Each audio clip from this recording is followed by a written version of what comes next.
Hello, and thank you for tuning in to Fed Up, your no BS nutrition podcast.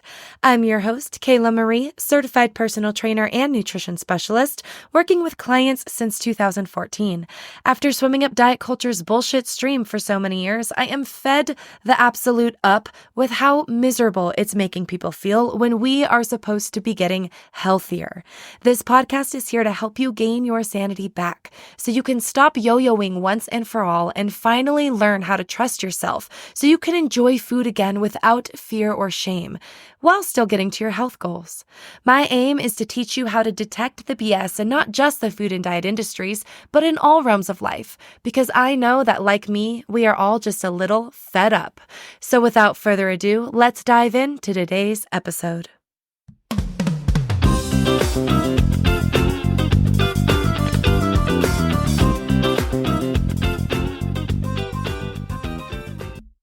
A peck of pickled peppers Peter Piper picked. If Peter Piper picked a peck of pickled peppers, where the peck of pickled peppers Peter Piper picked? All right. I think we are ready for today's episode. Welcome, friends. Thank you so much for being here. Today we are talking all things quote-unquote Ozempic. And I say that because more specifically, we'll be talking about GLP-1s or glucagon-like peptide ones and these hormones that are already in your body and what this medication can do for certain people, especially those with obesity. So we'll talk about the physiology, we'll talk about who these drugs are for, and we'll also talk about some other factors that will make you even more successful if you do decide to take these medications. So let's dive into it. First things first, the physiology of things like Ozempic. Remember, Ozempic is the brand name. So GLP-1 is the umbrella of hormones that things like Ozempic has an active ingredient in. So semaglutide or liraglutide are the active GLP-1 ingredients in things like Ozempic or other weight loss drugs. So GLP-1 medications have actually been in use since about 2005. Ozempic particularly was approved for use in 2017, which is probably why we are more so hearing about it in the more recent years. And obviously, it just kind of picked up from celebrities and all these specific health gurus that are praising Ozempic because it does really, really work for some people in such drastic ways that we want to talk about today. And I do want to caveat by saying there's a lot of people in the health, fitness, nutrition space who, including professionals, who believe that obesity is caused purely and only by an individual's behaviors. And as much as we know that if you're eating too much and moving less, then you're in a caloric surplus, you gain weight. However, there are so many other factors, environmental factors from the beginning of your life all the way through adulthood, genetics, and other things that do impact someone's risk for obesity. I'm not denying that it is still the law of thermodynamics, okay? So let's get that clear. I'm not saying, well, some people are naturally obese because calories don't matter for them. That is not what I'm saying.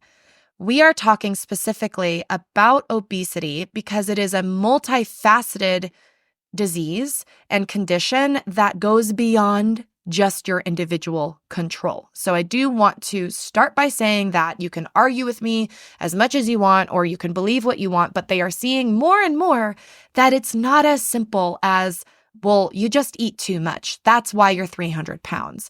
And another person who maybe even eats the same kind of foods that that person does, and yet they're not overweight. So again, there's lots of different factors that influence how many calories we're burning, how many calories we're storing, how many calories we're eating. Anyway, let's get into the physiology of what the hell GLP-1 does. So first things first, let's talk about positive and negative feedback loops in your body.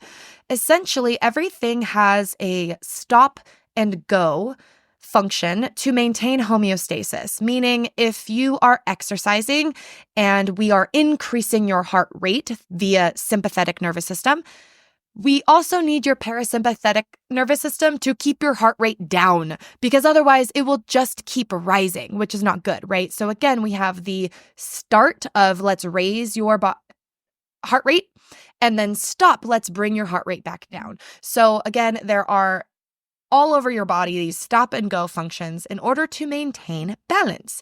When we talk about antagonists or agonists, when we're referring to neurotransmitters, we're talking about whether that drug binds to that neurotransmitter to increase it or block it. So if you think about heroin, it's an agonist, whereas naltrexone is an antagonist. So heroin is going to get you high. It's going to bind to those opioids and give you a positive feedback loop. Antagonists are going to block those neurotransmitter effects. It's going to block and bind to the opioid receptors so that you cannot get high. So in the same way, other drugs work this way.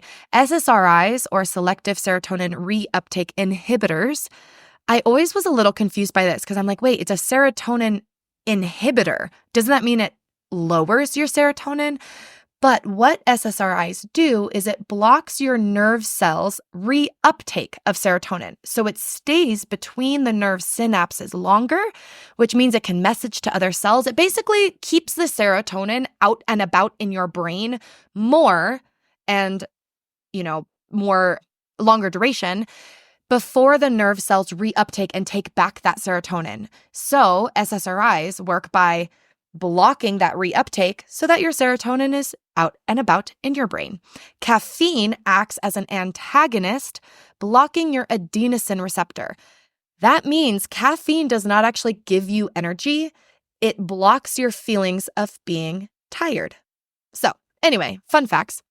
When we talk about GLP-1, it is an agonist. It is activating our neurotransmitters, our receptors, and it honestly affects our entire central nervous system, lots of organs. The GLP-1 hormone in our bodies, again, it exists already. There are a lot of functions it does. So for one, it inhibits glucagon secretion. That means it responds to blood glucose levels. It says, oh, you just ate carbs, you got a lot of glucose in your body, let's secrete some insulin and it's going to, reuptake that sugar and lower your sugar levels, right? It also inhibits gastric motility. That means it slows the pace that your stomach is emptying into your small intestine so that you feel and stay fuller for longer, which is the main effect of GLP-1s and Ozempic when we're talking about weight loss. But GLP-1 also, it has heart and neuroprotective effects. It decreases your inflammation. It regulates brain areas for reward, stress response, trauma, memory, learning, so much. So in humans, the GLP-1 is in the cerebral cortex. It's in the hypothalamus. It's in part of your basal ganglia, which is responsible for motor control. That is the part that usually starts to degenerate and you start seeing things like Parkinson's because you start shaking. It also affects your learning, your reward system, your cognition, your addiction. So when we talk about food addiction, we'll talk about food noise a little bit later. This is all the same part of your brain, okay? They also notice GLP-1's work in the gut-brain axis via your vagus nerve. So it is throughout your body regulating a whole bunch of shit, basically. The hypothalamus is used to regulate your pituitary gland. Your pituitary gland sits right below the hypothalamus, and we call it your master gland because it tells other glands and organs to release their hormones. So it kind of is like the endocrine master. It is responsible for growth hormone, metabolism, all of that other stuff. So when we talk about what the hell GLP-1 and its whole family of hormones does, we look at the embryonic development. So when a fetus is developing from a mass of cells into a baby, into a spine, into eyes, into nervous system, all of those things, they actually contract certain cell types to see what they're going to form into or develop into. And it's quite fascinating. I won't bore you with all of this, but when they look at what actually develops the pituitary gland eventually, It's tissue from the pharynx, that's why the pituitary gland is like right behind your nose in the center of your brain. Kind of cool. Anyway, 5 different cell types exerting different hormone functions come from these cells that will eventually make up your pituitary gland. Your thyroid, your sex hormones like your luteinizing hormone, your follicle stimulating hormone, adrenal hormones like cortisol, growth hormone, prolactin, all of that is monitored in this way. So when we're talking about GLP-1, it is lowly secreted at all times throughout your body. So when you eat, particularly carbohydrates, but when you eat, GLP-1 is released. There's this whole cascading effect of we're preparing to eat food, we're thinking about food, we're hungry. You go and get food, you eat the food, and now you're digesting the food, right? There's a whole system of hormones and regulations that happen in that whole process.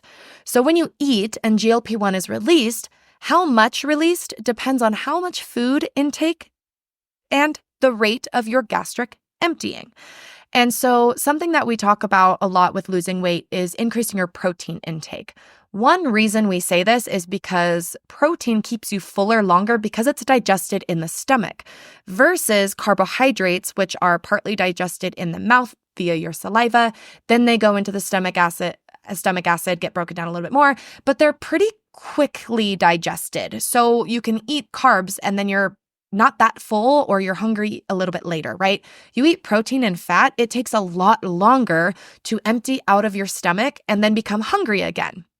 So another hormone is called your ghrelin hormone. And I remember my anatomy teacher used to say it's the hunger hormone because it makes your tummy growlin'. So ghrelin is you are thinking about food. Ghrelin starts to tell you, and you have this drive and desire to go and seek food.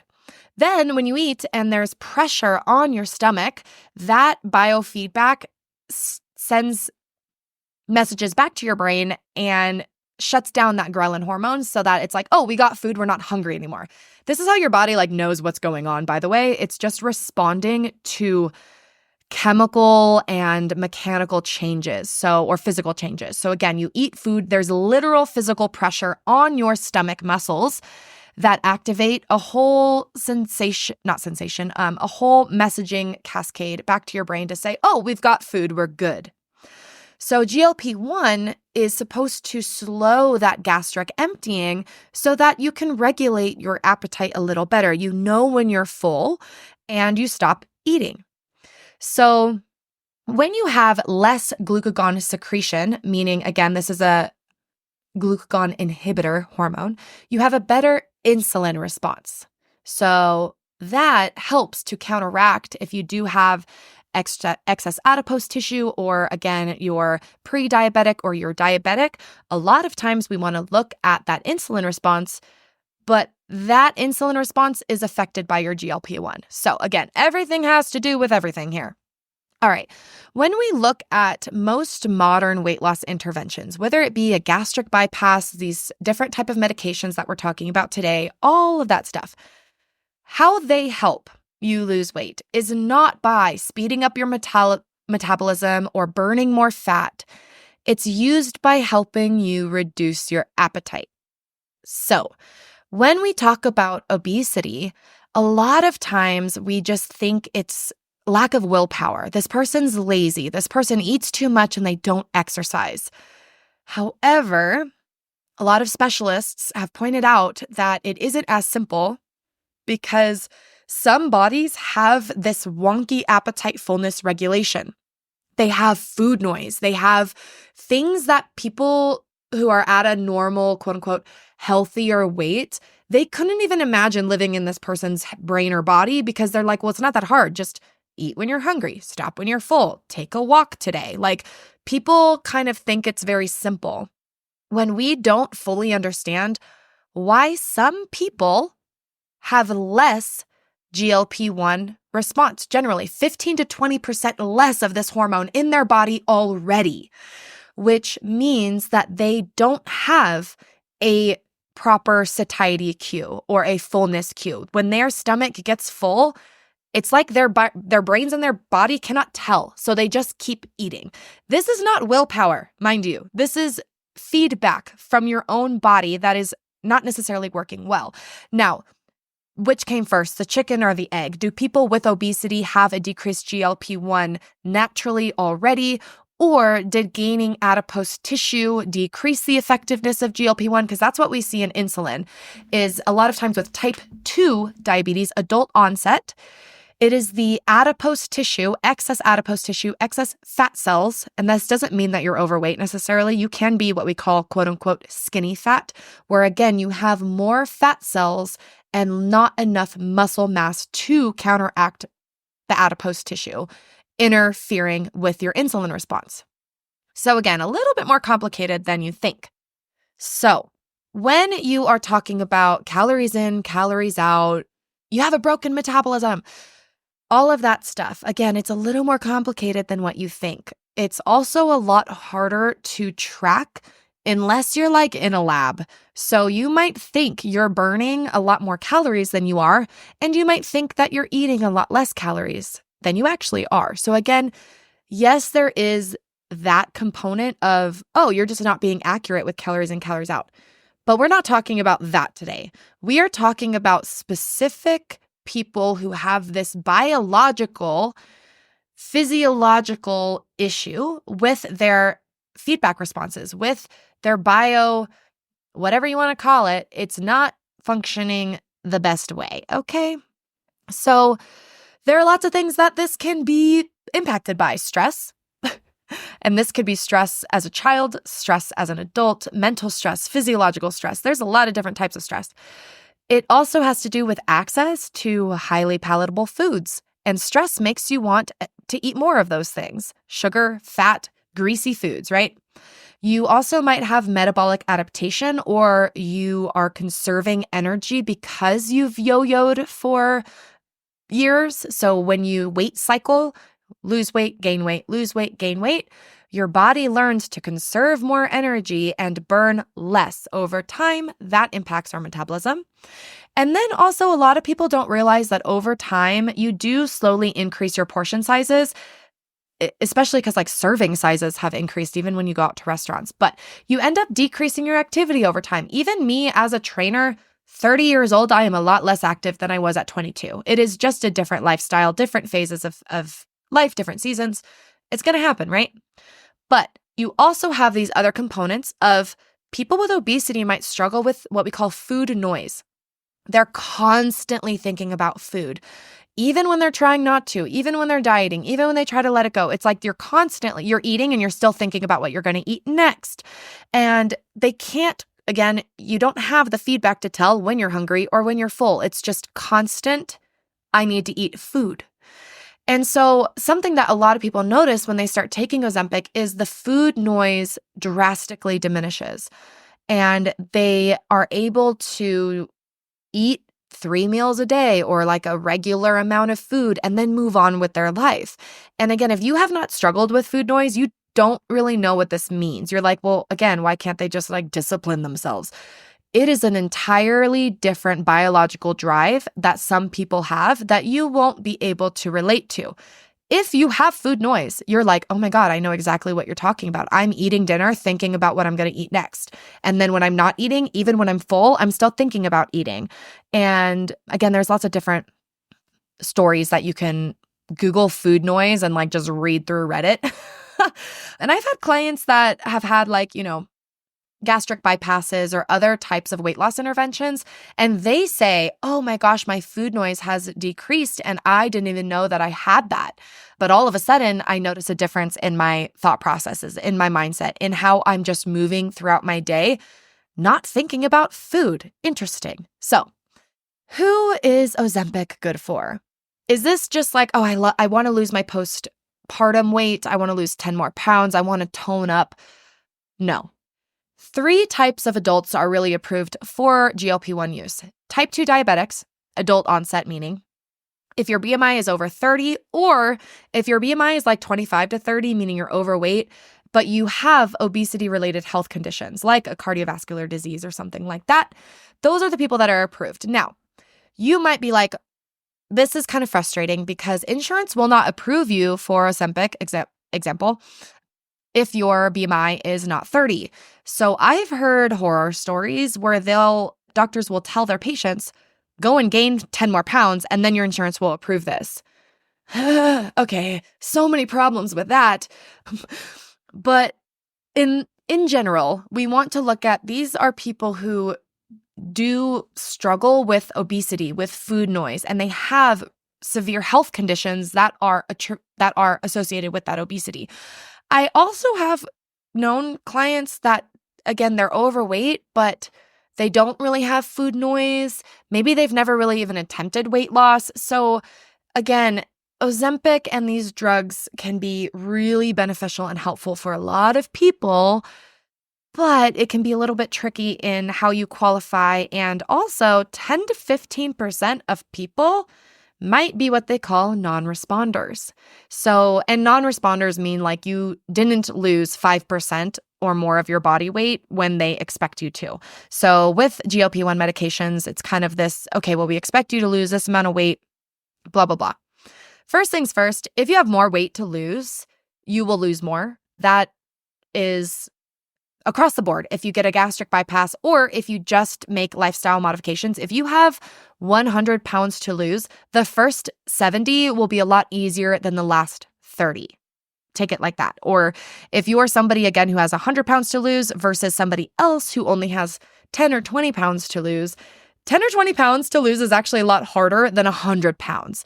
Just, again, we can go into that in another episode. But when we look at obesity as, again, however they're defining it, over BMI of 30, whatever it may be, what they're looking at is, okay, are these people obese because of genetics, because their bodies are responding differently, or because of their behaviors, or both?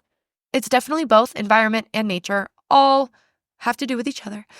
But they are noticing that obese people have 20% less GLP-1 even before they develop diabetes. So again, who knows why or where that started? Are you born not producing as much GLP-1?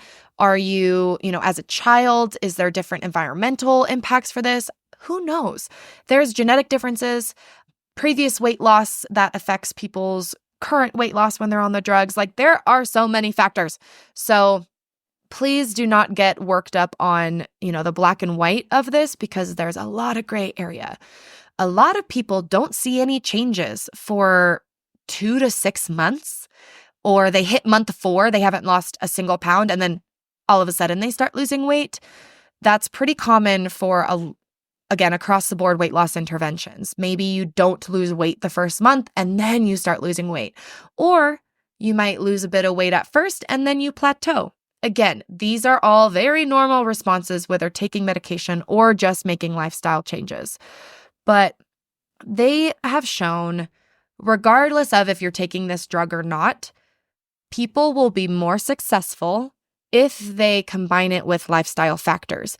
I have a client who went through gastric bypass surgery, and you can see an interview with her that I did on my YouTube. It's really fun, really eye-opening for a lot of different reasons. We talk about a lot of good stuff. But something that they really made sure she had to do before she underwent the knife was prove to us that you've been making changes, because we're tired of a failure rate. Surgery is not like an easy peasy thing. We don't want to operate on people that are not going to be successful at this long term. So they went through like 3 different psychological evaluations with her. They went through, a whole year of like making dietary changes, making physical changes, all of these things, which I love the fact that they did that for her. Not every clinic does this.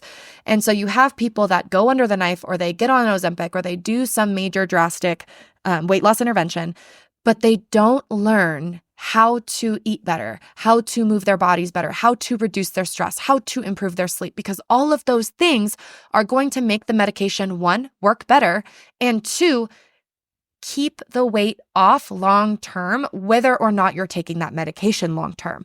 Because this is what happens. You get weight loss surgery, or you take a medication, you lose 20 pounds, you stop taking that medication, you go back to your regular old habits, and your body responds to those habits. So something you have to be careful of, liposuction is not as common anymore because It does not work as well as people think. Liposuction works by removing the fat cells themselves. So if you want to do liposuction just on your tummy, you remove the fat cells from your tummy. Now, if you don't have fat cells in the tummy and you still gain weight, but you have fat cells everywhere else in your body, your arms, your legs, your hips, your butt, your back, your boobs, you'll start gaining weight elsewhere. So when I was a trainer in Orange County, I had several clients that had liposuction 10, 20 years prior. And for lack of a better way to explain it, you might have a flat tummy, but now you have like under boob tube ring, or your hips have gained twice the amount of size because your fat had nowhere to go in the tummy, so it went elsewhere. Or you all of a sudden get really like this, again, kind of this body type where like you're thick in the top, like your boobs, your shoulders, your arms, and then nowhere else because of the liposuction. Versus when you have a gastric bypass or you're on medication, you're reducing your appetite, you're reducing how much you're intaking. That's the mechanism. And you're increasing your responsiveness to your fullness cues. So if you shrink your stomach to a third of its size, as they do with a gastric bypass, you can't put as much food in it. And also for the first like month or two, you're on such an extreme diet. Like you can have one bite of food and you're full. So eventually, if you keep eating, your stomach will and can stretch out again. So typically, again, after you do bypass surgery, you might be on a really restricted diet, and then you can start loosening the reins up. You can start to eat other things, or you can start to eat a little bit more. And if you don't practice the lifestyle changes, you will regain, whether you're on medication or not. And I've seen some people say, oh, well, if you start taking GLP-1s, you have to stay on them for life. This is because your food noise, your psychological whatever warfare essentially that you have with food, maybe you do struggle with what we call food addiction, which is that food noise. It's not that food is addictive. It's that your brain and your reward system and everything else is a little bit wonky. So we're using food as a cope, as a stressor, as a survival mechanism, right? When you're in an addictive state, you think you need the crack cocaine, otherwise you will die. In the same way, food, if you don't have food, you're going to die. So I don't think you can be addicted to food, but when you take this certain particular individual who has high food noise, low GLP-1, they have funky, blah, blah. That was a wonky and a funky combined to funky, and we're going to go with it. If you have these hormone responses like your insulin and your glucagon, that can be affected by excess adipose tissue, and you can gain excess adipose tissue by a wonky system. So all of those things are important factors to consider. However, regardless of what's going on biologically, if your metabolism is slow, if your hormones are not functioning, lifestyle changes still need to occur simultaneously.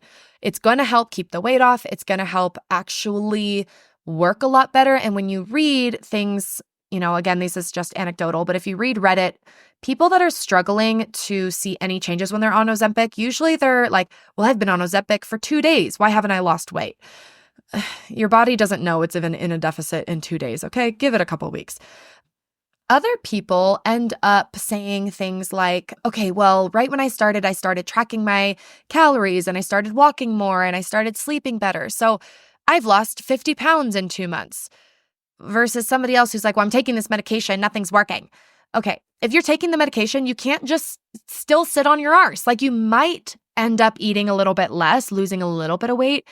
But also if you're taking Ozempic because your BMI is 30, but you don't have funky GLP-1 response, meaning you are not one of the obese people that has 20% less of this hormone. If you're maybe obese because of other factors, lifestyle factors, you start making some of these changes, you're going to see weight loss, right?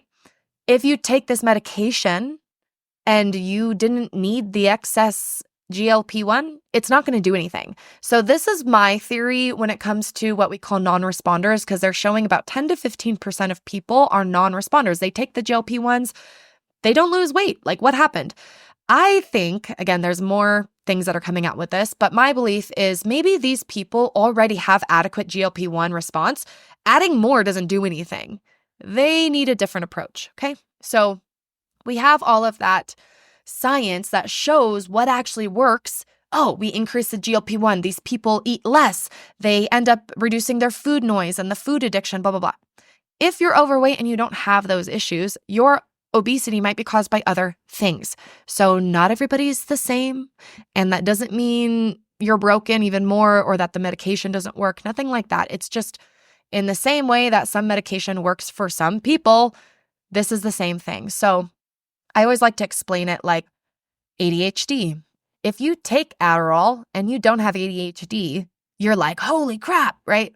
If you have ADHD and you take Adderall, you're like, oh, I'm just a normal functioning human. So in the same way, if you don't need the GLP-1, it doesn't do anything. That's my theory. I don't know if that's actually a thing. But anyway, when you are looking at what the hell we need to start doing as somebody who is in the obese category and you're considering some of these drugs, one, talk to your fucking doctor. It's not a big deal. I know that some doctors might roll your eyes. Oh, everybody's asking for Ozempic. But like, if this really does speak to you because you're like, yeah, I hear the food noise.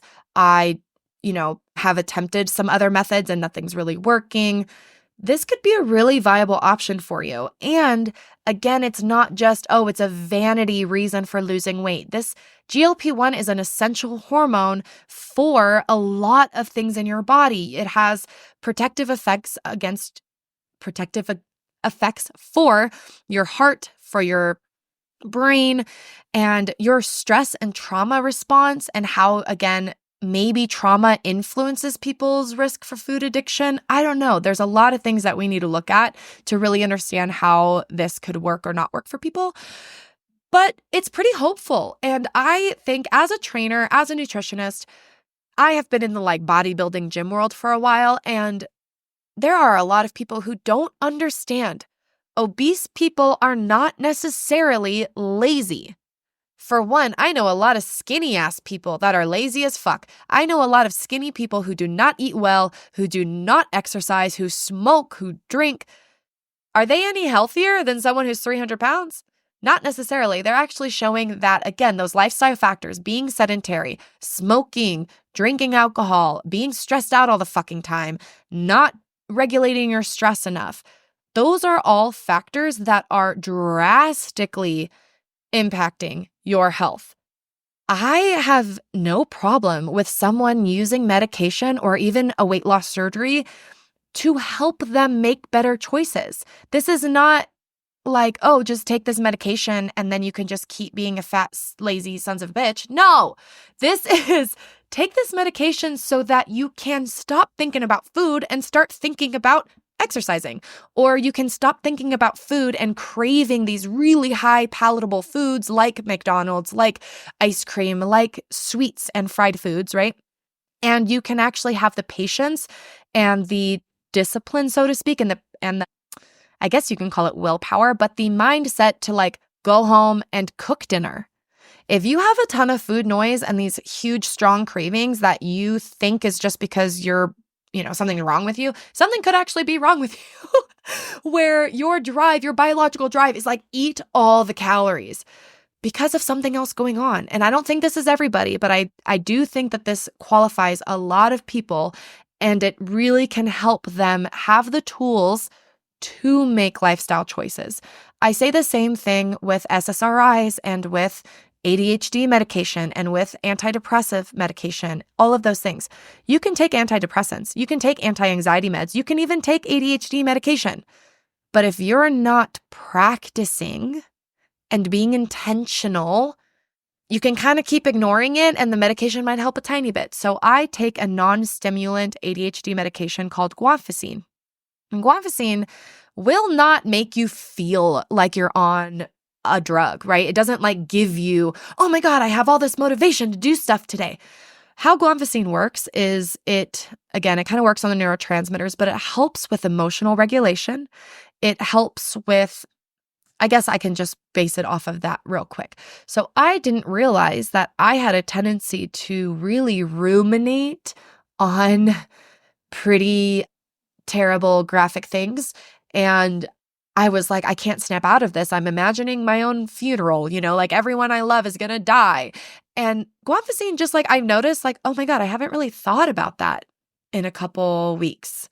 Or instead of sitting on my phone at night, thinking about brushing my teeth, doing dishes, jumping in the shower, like having this nighttime routine and struggling in my brain about like, okay, get up and do it, but I don't want to do it. No. Oh, I'll just watch TV more or scroll on my phone more. Instead, I just like get up and do it and I don't even think about it. Like it's a weird, okay, I got to do the dishes. And then you just like get up and do the dishes. I don't feel like I'm on a drug that's like giving me this uncanny ability to do things at all. I just feel like I have my brain and my actions a little more manageable. I still have to practice not interrupting people when they talk. Because again, guanfacine helps with that executive function of holding back or of impulse control. I didn't even know I was impulsive until I realized, oh my God, so when someone's talking and I feel this like physical from my belly up to my chest, like I have to say this, that's impulsiveness. And guanfacine helps me just, oh, I have this thought and then I just like don't say it. Oh my God, is that how people really have a conversation usually? They just don't say things they think all the time? And you can hold back and you can say, I actually don't need to share this story. I can just listen to theirs. And I have like a peace, like I physically don't feel this urgency to speak. Holy shit, I didn't even know that was a thing. I didn't know that when a teacher asks a question and no one raises their hand, I have to blurt out or I have to raise my hand. Like, I can't just keep my hand down, or we're having a discussion in a small group and I have so much to share that I end up dominating the conversation. Even when I try hard not to, even when I'm like, okay, I'm not going to say anything, I'm not going to talk. It's like I couldn't control it. And I was so angry at myself for so long because training clients, I'm like, I can't keep talking about myself. I need to ask them more questions and shut the hell up. And I didn't know why it was so absolutely miserable. And I was like thinking about it all the time. And then I still wasn't able to goddamn do it. Guanfacine has helped me shut up when I mean to shut up, but I have to practice. I have to think about it. I have to be a little bit intentional, but it makes it easier. That's what Ozempic does. That's what gastric bypass does. That's actually even what exercise does. It helps regulate your emotions and your appetite and your circadian rhythm so that it makes it easier to do the other things you need to be doing to prioritize your health, to prioritize your self-care, all of that stuff. So I hope that this helps. I hope that you walk away from this episode, whether or not you have ever taken drugs for weight loss or considering them, or maybe this doesn't even apply to you. I hope this was at least a little bit interesting. And I hope this encourages you that you don't have to feel ashamed. You do not have to feel bad for needing or wanting assistance. If you are clinically depressed, nobody makes fun of you for taking an antidepressant to get you out of the goddamn hole. And then you can start exercising. Then you can start engaging with your family again. You can start taking care of yourself and get in the shower when you need to get in the shower instead of rotting for a whole week because you're depressed. Nothing wrong with that. And now that you're doing those things, you're taking care of yourself, you're exercising, you're happier because depression isn't weighing on you so much. Maybe you don't need the medication forever, or maybe you can lower your dosage, or maybe you just say, hey, I need this forever, and that's okay too. So I think that we need to stop demonizing some of these medications because they can really help people make the lifestyle choices that you so want to jump onto. Like, oh, just exercise, just eat a little less. Okay, it's not that easy when you're depressed and obese, or you're depressed and not obese, or you're obese and not depressed. There are so many other factors in your hormones, in your brain that affect these things, and medication can help that. So I'm not going to hate on you for it. I'm going to support every single one of my client who says, I want to do a medication or I want to do surgery. And when I say support, I don't mean blindly say, yes, okay, that's fine. We're just not going to talk about anything else. No, I'm going to say, okay, I will support you through this surgery, through this medication, by also helping you implement the lifestyle changes that are important regardless of what you're doing, regardless of how much weight you do or don't lose. I don't care if you're obese or you're freaking underweight. You should probably still be moving your body. Okay? Obviously, if you're underweight, please do not go and do a crazy amount of strenuous exercise. But again, if you're moving and you're underweight a lot of times, or you're a normal weight, you can, again, regulate your appetite. So something that I know we're talking about obesity, but I do want to bring up the caveat of some people struggle to eat enough. Again, because of this appetite regulation, all of your hormones, they impact each other. Who knows why? Some people have no appetite, or they struggle to eat enough, and then they end up not gaining weight, or they end up sluggish and fatigued all the time, or they end up losing their hair. They end up irritable because you're not getting fed. So in the same way that movement and food can help this person also get healthier and regulate a lot of their body systems, same thing with someone who's overweight. You have a little bit of movement, you have some good food, you have good sleep. Those are only going to help regulate all of those other things. And sometimes you need medication to do that. So I digress. I hope this helps. This was fun. I hope that I learned a lot reading a lot about GLP-1. I didn't know some of this stuff, so kind of cool. Leave a comment, send it to a friend, and I will talk at y'all next week. Bye. Thanks so much for being here, friends. If you enjoyed this episode, please screenshot and tag me over on Instagram, or leave a 5-star review wherever you are listening from. Your support means the world to me and only helps me get the No BS news out to more people. If you're interested in working with me in nutrition or personal training, check out my programs and courses on my website at kaylamariefitness.com and on Instagram at KaylaMarie_fit. See you next week.